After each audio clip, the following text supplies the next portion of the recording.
Well, John, I'm going to be honest with you. We could talk for hours upon hours about all the stuff that you have in your office, and you have said that everything in here has a story, and I would love to hear those stories. Mm-hmm. But I'm sure you got to be at work tomorrow. And I have more at home. So, yeah. And I don't know that I realized that your dad had been involved in racing, that your dad was a racer himself. Yeah. What is your earliest memory Yep. of your dad being a driver? For as long as I can remember, he quit driving in 58. I wasn't born until 61, but there was still racing stuff around our house. We had 8 children. He had to make a decision. He worked for Vulcan Materials Company. Okay. And they pressured him to say, either you choose racing or we're investing in you and you choose Vulcan Materials. And it was Graham's Quarry in Winston-Salem, and he was there for almost 40 years. He quit racing in 58. I was born in 61. And then I have Barry and Bruce, my older brothers, that influenced me and Bradley, the 2 younger boys.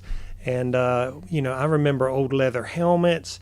I remember our garage was a single-car garage in the back and an old rear-end housing where he worked on 37 Fords out there to race and Chevrolets. And we would just grew up in racing. We used to you remember Romper Room? Yeah. We remember the fire trucks in Romper Room, and Yeah. they get into boxes. Our mama used to take us to the grocery store, and we didn't have much. 8 children. Growing up in the 60s and the late 50s, you didn't have much. And we would take the boxes. So if you had a Tide box that came in, and we'd fold everything up in it, and across the street we had an auto parts store. And we would go over there, and my mom would watch us cross the road, and they would give us free decals. And we would decorate these boxes like race cars. And then we would mow a circle out in the yard. And we would get in these boxes and run around the yard and have races. And if you tore your box in two, you had a spare box. This is before everybody carried a spare car.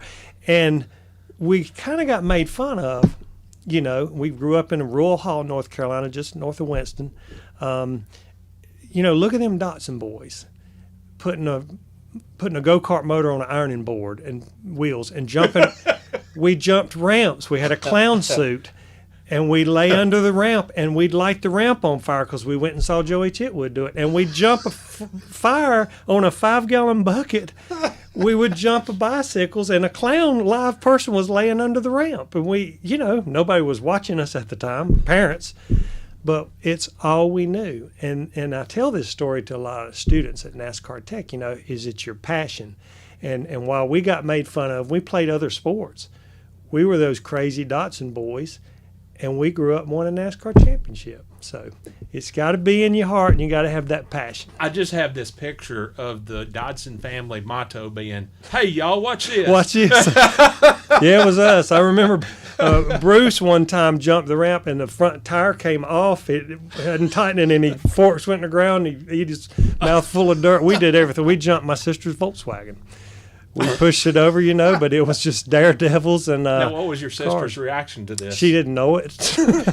We knocked it out of gear and pushed it over against the bank and built the ramp, and we were all jumping it, So we had to do it with bicycles. And growing up in the sport, though, I remember the first grade. I remember I drew a picture of my daddy's race car. It was number 32. All the kids growing up in sports, we used number 32, and it made it to the county fair, my picture in the first grade, because I was the only one that drew a picture of a race car. It was kind of unique. So, it's just born with it. Now, you sent me a little bit of a resume, a list of the teams that you've worked for. Yeah. And looking at that list, was there a team that you didn't work for? Yeah. I think that'd be easier. I counted. It was 20 drivers, and a lot of them were Hall of Famers. And you really, I don't say not much about it until we start talking about it. Yeah. And when people start talking about it, my heart starts racing. I get excited about, what we did, but working for, Buddy Baker, Benny Parsons, Cale Yarborough, Tim Richmond, Richard Petty twice, Rusty Wallace, Kyle Petty in the Mellow Yellow car and at Petty Enterprise, and Richard Childress when he was driver owner. We had 3 employees, and I was part-time. Yeah. Built engines and cars, and so I've been blessed. And people find it hard. I'm 60 years old, But I was doing this at 13 and 14 years old. When Barry and Bruce worked at the Petty's, me and Kyle were playing football in the infield, and then we'd run out to Victory Lane, or we'd Buddy Baker's boys, and we just played, and you just kind of evolved with it. Now, from what I understand from the list of teams that you sent me, you started volunteering for Petty Enterprises back in the mid-1970s. Yep. How did that actually come about? How did that semi-official role with the team come about? Okay, so Barry was working there, and Bruce. Bruce didn't stay as long. He didn't stay in racing, the oldest brother, but Barry did, and he was on the road. He was a tire carrier, then became the jack man for the Petty. So basically, it's an hour away from where we were raised. So I spent my summers down at Barry's, and me and Kyle would hang out, or at Maurice's house. We would go to the beach with Maurice and his family, because our daddy drove for them in the 50s. They knew who we were. And once we all met, years later, this is a decade later, we just were friends and grew up together and stayed together and things like that. So I would go to the races with Barry. That picture right there at Rockingham behind you is 1976 maybe. I was 14, 13. They gave me a uniform. You put on a Petty uniform. I did not have a license, but if you walk in with a uniform, nobody said anything. So I would just volunteer to help. So I would roll tires or go get gas or whatever. Again, I had this, all I wanted to do. It was a passion. Yeah. And it wasn't about wearing the uniform. It was about being in there racing. I remember being at Daytona. Me and Kyle we took the tires out of the garage. I was 15. He was 16. We took the tires out of the garage area in 76. Richard won the Firecracker 400. I was catching gas on that car, and I was 15 years old. Over the wall. Over the wall. Not getting paid. No fire suit, I'm sure. No, just those silk pants that would burn if you put them, those, what do they call them?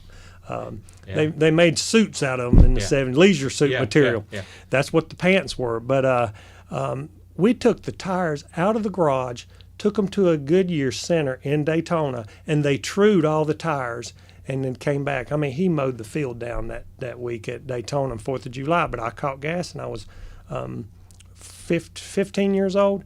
And I remember, that's when you get there on Wednesday, Thursday, raced on Saturday morning.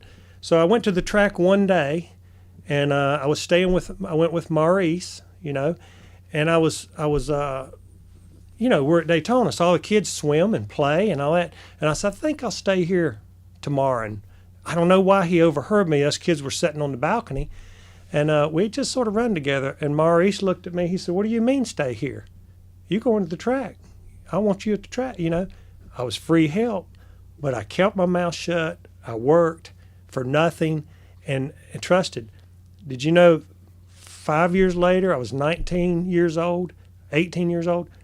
I lived with my grandmother then. One of us always lived with her as a widow.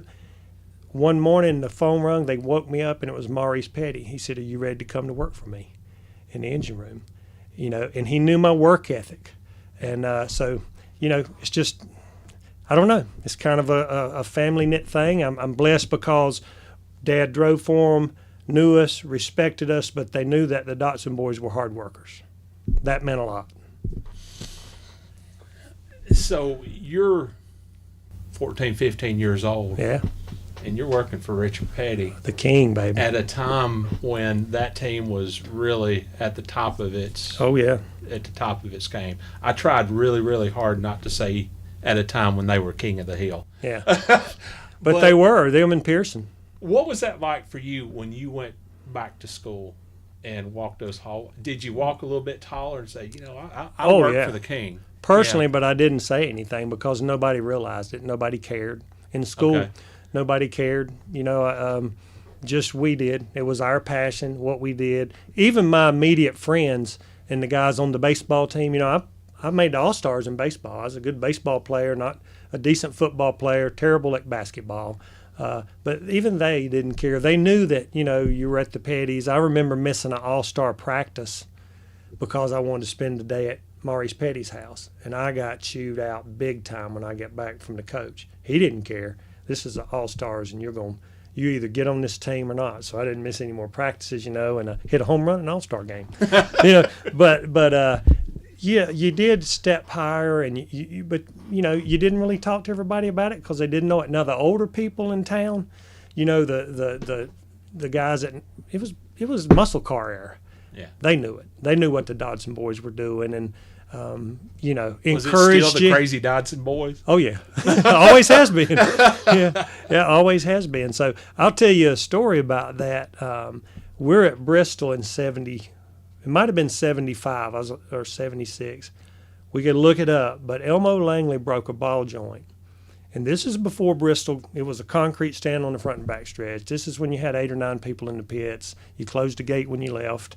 And Richard hit the wall head on coming off of 4. King did in the 70s. I think it's 76 in a Charger. And it knocked him out. This is something I'll never ever forget. So we ran out, jumped over pit wall. And the King's, he's knocked out. Now, I'm standing at the hood of the car, like touching the hood. And I'm like, the King's dead, And I'm 14, 15, but I was staying at Barry's house, so we drove up that morning to race and all that, so we're going back. All of a sudden, Richard looked up, like that right there. And he carried a rag in his mouth. Well, he had knocked it out. He spit the rag out. When he was down like this, he had slobber running down. It was just. Yeah. I mean, I really thought he was done. And he looked up like that and looked around. He sucked that slobber back up in his mouth.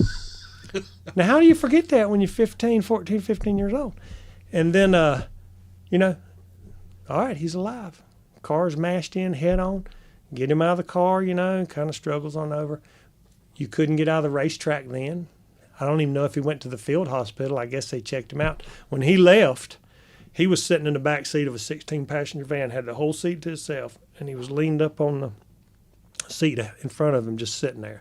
He had to drive all the way back to Randleman like that. Now, usually he drove. Yeah. He drove 2 it that morning, 3-finger driving with his elbow in the window, because you always want to know, how's the King drive on the road? Yeah.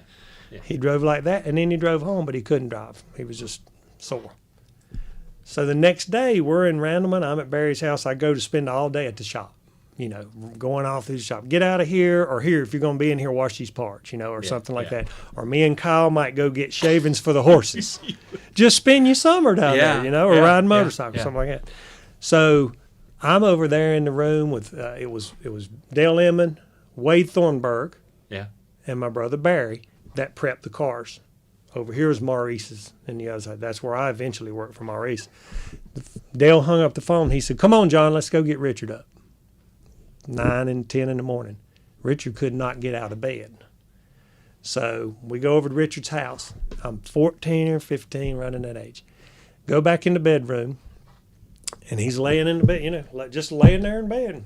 Hey, guys, And we pull the covers back. He's sitting in his boxer shorts, and he's black. Whole front of him is just, black, bruised, beat. And we had to put our hands on him like a fireman and slide him around and stand him up into his pants and pull his pants up. And, here's Linda sitting there. And he said, all right, I'm good. Now, you imagine what that did. Yeah. I'm thinking everybody wonders what the King's like. And I'm standing here helping him pull his pants up, And so go back to the shop. Me and Dale ride back. I said, man, that was something. He just looked at me like, that's how we live, And we get back to the shop. About 2 hours, here comes the King shuffling his cowboy boots through the shop. Every day, he went to every person in that Petty enterprise, and he knew what was going on every day and how much progress was made every day, whatever you were doing. And he comes shuffling through the shop, smoking on a mural, hat and sunglasses on. Hey, boys, what you working on today? Nobody knew it. Now, he couldn't walk very good, but he shuffled through the shop. And I was like, that is the dang King right there, Given as close as you were to the Pettys, you did move over and you went to work for Richard Childress. Mm-hmm. Well, Dale Earnhardt, which is saying something. Oh, yeah, and the CRC and all that in Walltown Street in Winston-Salem. Yeah. How did that job come about? And you're still in high school. Oh, yeah, North Forsyth High School. What you said. I drove an auto parts truck when I was a junior in high school. still I'd grown up around a racetrack. So Richard Childress knew me. What a lot of people don't know is my brother Barry was Richard Childress's #1 first ever employee when he drove the number 96 Chevelle. Barry and Richard loaded that car on a truck, slept in the truck, and traveled all over the country, working on that car in the parking lot of the hotels. And it was him and Barry. And they'd pull a pit crew together when they run Trenton, New Jersey, and all that. So Richard knew me. I would go down to the shop there. So I'm a senior in high school, and I would go down there in my 75 Vega, and Richard, can I clean some parts or I do something, Yeah, and he had 2 full-time. That's it. And kind of begging him for a job because I wanted to get out and, go to work, and I wanted to race, but I kept going every day. And I would just do free this, free that, and I said, give me a job. And then we had I was working in service station, and Shell, we owned the Shell station, my brother did, other brother Bruce. But anyway, I finally told Richard, I said, if you'll give me $80 a week. He said, well, I think I can give you a job for $80 a week, Yeah. And he gave me $80 cash a week, and I could make the payment on my Vega, which I think I give $1,800 for the Vega. It was a GT hatchback, and I lived with my grandma, and that's all I needed. Hey, if I could survive and race. And then so he took me to the Daytona 500. I missed 11 days of high school, went down there for the whole 2 weeks of speed weeks. We qualified 5th in the Oldsmobile. And I remember sitting on the start-finish line, and he said, John boy, he said, I'm gonna put my foot on the gas when I hit this start-finish line. He said, I ain't letting off till I get back. He was nervous. This was when Cale and Donnie wrecked that year, and Richard won the race. That was when we were pitting beside a Cale. And I changed tires, and my cousin Jimmy Whetstone was the jack man. All volunteer crew, just about, except for the 2 guys. So I changed tires in that Daytona 500. We qualified 5th. We parked it in the 125s just to have a car to start the race, and as Oldsmobile, and just worked our tail off for 2 weeks. And I think we finished in the teens, like 19th or something like that. But Richard was smart enough to know he if he could race at Bristol or Nashville on a short track, he would race. But he had to finish and make money. Yeah. And that's the way he operated. So after that, I changed tires in the race, 150 pounds. All I could do to use my head and everything to get a tire on, 70-pound tire. But got through the race. And we came back, and I went to it rain. Remember the snowstorm that year? Yeah. So it blanketed the East Coast. Well, I didn't get back till Tuesday. We couldn't get to but Savannah and spend the night. So I got back Tuesday. I went to the school, and the guidance counselor was standing out there. He knew exactly where I'd been, exactly what I was doing. He said, you come with me. And he set me down, and he said, if you miss one more hour, one more second of one more class, you will not get a diploma. Well, that's a must in our family. 8 children, all got diplomas. So I had to quit going on the road, but I kept working for Richard, go in and build cars and things like that for a little while there. And then eventually that's when I got the call from Maurice Petty. I think it is so interesting that you worked for Petty Enterprises when they were championship caliber, winning races, and then you go to work for Richard Childress. Mm-hmm. And at that time, Richard didn't have a whole lot, as you mentioned. How much of a difference did you notice? Or did you even notice because you were racing? Yeah, that's it. I didn't care. I was racing. I was changing tires. We all wanted to be a driver. I wanted to drive. I've got to tell you that story about my first driving experience. But we didn't have the money. If I had to do it over, I would have knew better at how to do resources and starved like Dale Earnhardt. Yeah. But I wasn't willing to starve. I grew up starving. So I thought if I learned to build cars, so all us Dodson brothers went that direction in not driving. But at Petty Enterprise, you're a gopher when you're 15 years old, 16. At Richard Childress, I was building crush panels and working on a race car and installing engines, and I was racing. Okay. And you got to do way more than you would at Petty Enterprise. So it was, I didn't care if we were winning. I was racing. And we got to, at that time, you get to travel all over the country, and you didn't realize till later that you're just seeing a racetrack. You're not seeing the rest of the country. Yeah. So, but it wasn't quite a difference, but again, it didn't matter to me. While you were still in high school, before you graduated, what were your hours like? Because you were working basically full-time at RCs, but you were also going to school. Cool. Were you involved in sports or anything? Or No, and in my junior year, like ninth and 10th grade, I ran cross country. I didn't have a license, so I couldn't go. Yeah. So I did. I ran cross country. I played baseball, things like that. But then, 11th and 12th grade, I went to work. If you wanted a car, you had to buy your own car.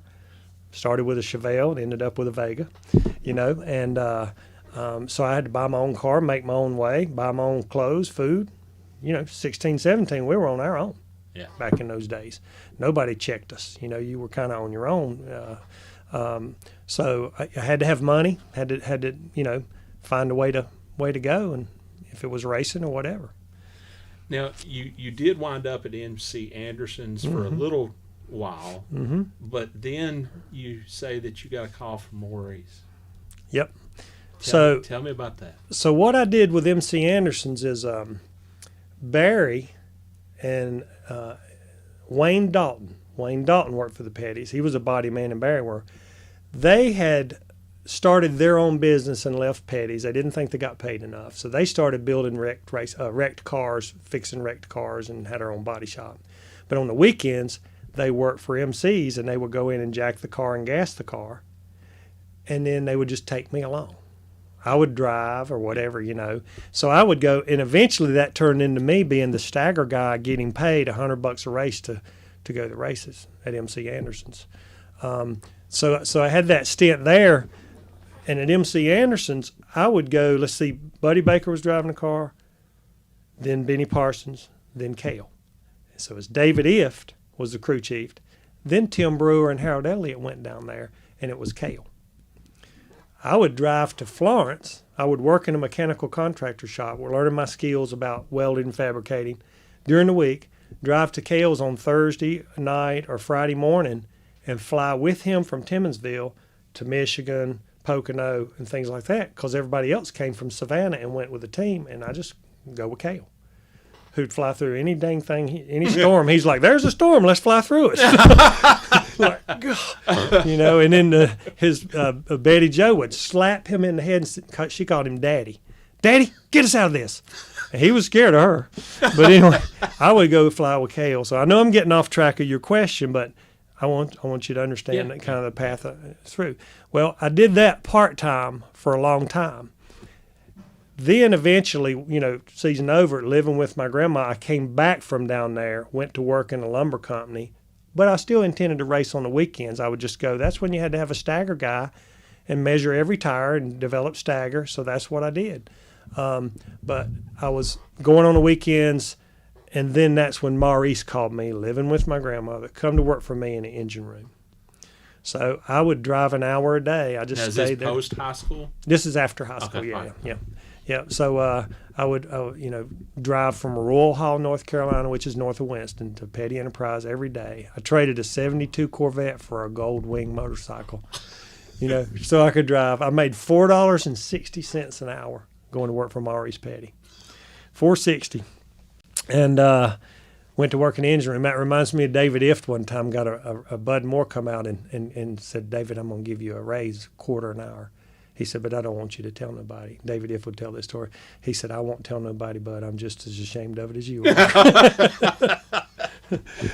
But anyway, I made $4.60 an hour, and you get overtime, punch the clock there, and work for Maurice. And I remember sitting down, it's about 6 months or 8 months, but I hated engines. It was too finite for me. Barry built bodies. You could be creative. I'm very creative on that side. I run an English wheel for 10 years, building speedway fenders or flared out whatever. And I just felt like I was pigeonholed. And I remember sitting down with him behind Petty Enterprise on a little sidewalk there, and I'm just crying. And this is like he was like a daddy figure to me. Yeah. You can look back in one of the scenes, and it says, "Who's your hero?" when they did a feature, and I said it was Maurice Petty, and I still mean it to this day. But with him, you'd be at the house. "Come on, we're going to go work on the furnace," and I crawl into the house with him, and that he was like a father figure, and he would chew me out. I remember one time putting a dirty valve cover in the assembly room, and I didn't clean it out, and he said, "You come here," and he picked that valve cover up, and he said, "Did you do that?" And this is when you said yes, sir, or no, sir to him. That's why he was an adult, He said, "Don't you ever do something like that in my engine room again." not clean this up in there. And you know, when you're 18, you're almost, your lips quivering, and you're like, because I felt ashamed that I did that. And then, you know, you're sitting over there and you're down on yourself and you maybe cleaning in parts or something. And then a few minutes later, you know, he walked with a limp. He comes by, puts his arm around and says, come on, the brake truck's out here, let's get some. And it was totally forgotten. He told you what he meant. It's over. It's not personal. And I've used that model from that day on. These guys that work for me said, boy, when John tells you something, it's past, it's done.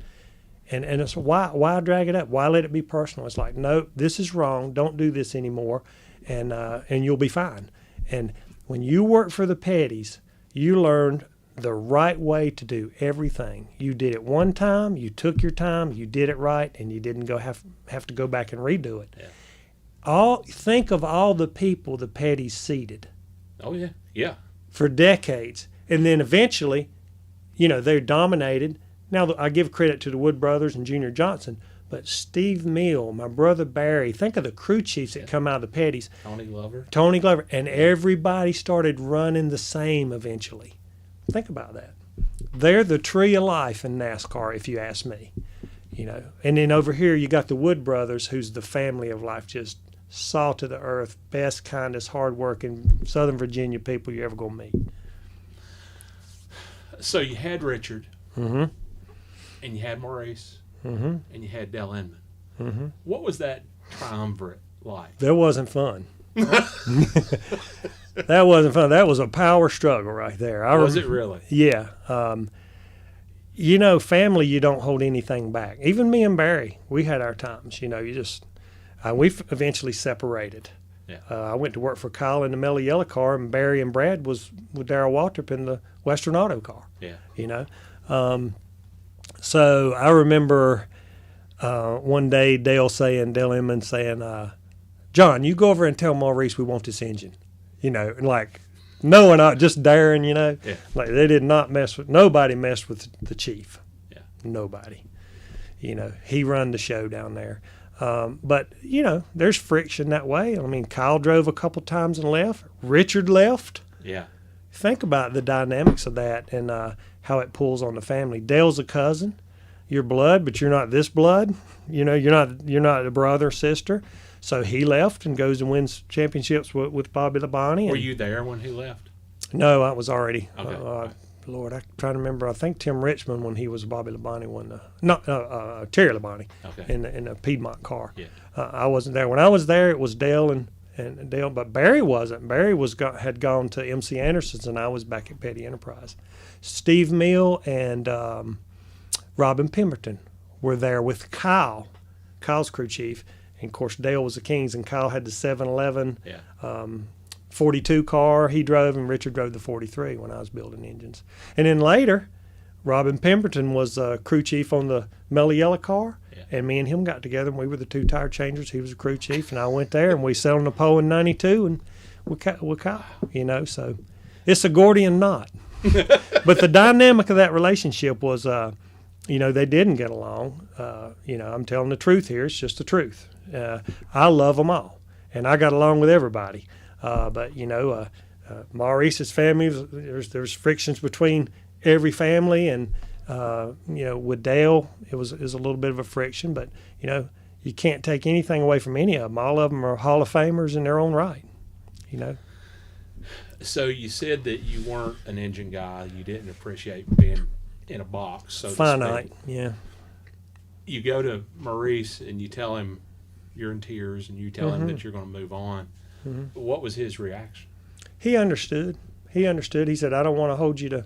He said, I understand. I just said, I'm struggling. I said, I'm starting to get more and more behind. I'm driving an hour to be here every day. I couldn't find my footing in there. And I think he kind of let me down too. Like, you know, you're not. He said, I want you to engage over here when nobody was teaching me anything. You know, I was like building oil pumps. So I'd learned how to build oil pumps or things like that. But it just wasn't finding my footing. And I wasn't happy. I didn't like it. I wanted to create. And back then you had 3 templates, a nose, a tail, and over and a door, 4 templates, and you can build a race car. Well, man, that was like a canvas to an artist right there to, you know, work on a car. And Barry did it, and I was just more creative. Now, Bruce was an engine guy. And my brother Brad, he can do the most monotonous thing all day long, and it never bother him. But me and Barry are a little bit on the opposite side. We built all the cars and all the bodies. I would get the whole body on the car, and Barry thought he had to be the one to flare the fenders, and he'd just come in and flare the fenders like he wanted. And we had a system down, down the road when we started doing all that together. But Maurice was fine with it, and again, we were like family. There was never any, no reflection after that. He knew how my heart was breaking to leave him after he gave me a chance, but he knew it wasn't leaving him. He knew that, and then I became, a good fabricator. I don't want to say how good I was, but I held my own, and building cars and fabricating and pit crew, and we always remained. I remember last time I went to see him, and we sat in the driveway, and talked, and just at his house, and his wife had passed away, and we just sat there and just reminisced about old times. But he never changed, ever. I just respect him so much because he got up and went to work every day. He had a handicap, from having polio when he was a kid, and never set him back. And he just always was a mentor, somebody to pay attention to and follow. He was a hothead, but in a lot of cases he was right. He'd call a spade a spade. Wow.